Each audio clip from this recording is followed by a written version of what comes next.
What happens when your parent tells you they're walking 3 blocks to a meeting and you realize they're actually just heading down the hallway? Long distance caregiving is full of moments like this, funny, frightening, and deeply human. Today's episode offers practical wisdom wrapped in a heartfelt story. In this episode of Senior Living Moments, you'll get 9 ideas for effectively caring from a distance.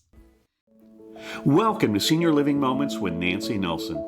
With 45 years of connecting with seniors, 2 decades of award-winning experience in assisted living, and a heart full of compassion, Nancy brings you stories that resonate and insights that empower. Get ready for real conversations, practical wisdom, and heartfelt humor to help you and your loved ones navigate the journey of seasoned adulthood with confidence and grace. And now, here's Nancy. This episode is brought to you by Belmont Village Senior Living, a leader in assisted living and memory care across the country. As someone who has spent years inside the senior living industry, I can tell you that Belmont Village sets a gold standard for care, staffing, and resident experience. Their communities combine clinical excellence with genuine warmth, ensuring residents are not just cared for, but truly known and valued. If you're exploring options for an aging loved one, I encourage you to learn more at belmontvillage.com. I called my dad recently. He was genuinely happy to hear my voice, even from so far away. I live and work in California.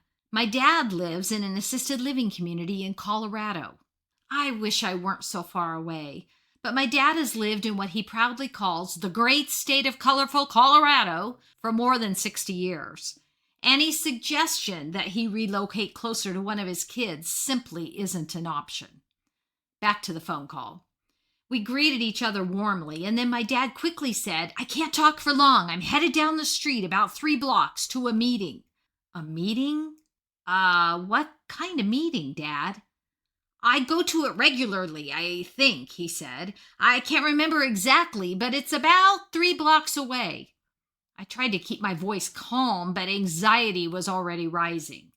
Wait, are you walking to this meeting?" "Yes," he said confidently. "I know the way. I'm with other people, too." I reminded him to let the front desk know whenever he left the building and be sure he didn't go alone. We exchanged I love yous, and then the phone cut off. I looked at the clock. It was exactly 11:30 a.m., the time my dad normally heads to the community room for lunch. Not 3 blocks away, but 3 hallways away.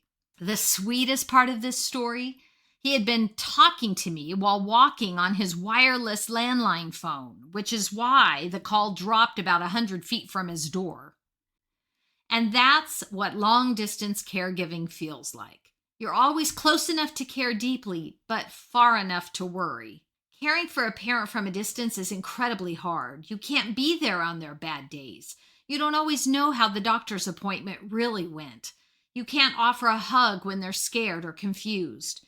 And sometimes they don't even recognize your voice right away on the phone.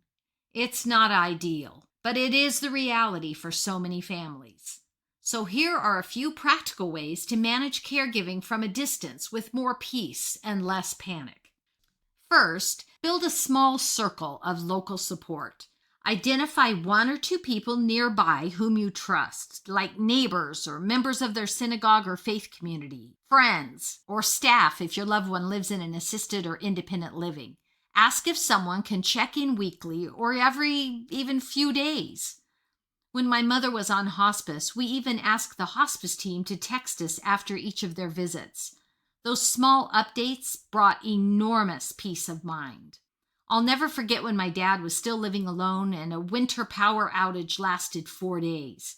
He had no way to contact us. Thankfully, we had already arranged for neighbors to check on him. They found him bundled in blankets and brought him into their home where he could sit by the fireplace. That preparation likely prevented a very serious outcome. Second, know the details of their health care.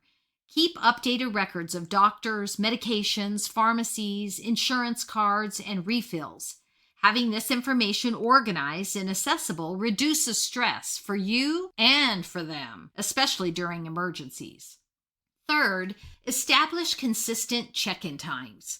Routine matters. Choose a time of day when your parent is most alert and relaxed. For me, it's Sunday afternoons between meals and during one of my dad's best windows cognitively. Involve other family members if possible. When multiple people are checking in, you're more likely to notice changes early. Fourth, use visual reminders to maintain connection. We simplified the number of photos in my dad's room and created one wall labeled family.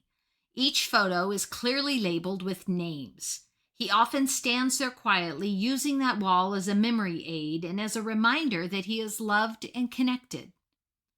Fifth, simplify their environment during in-person visits. Clear the clutter, organize the paperwork, reduce mail and magazines and unnecessary tasks.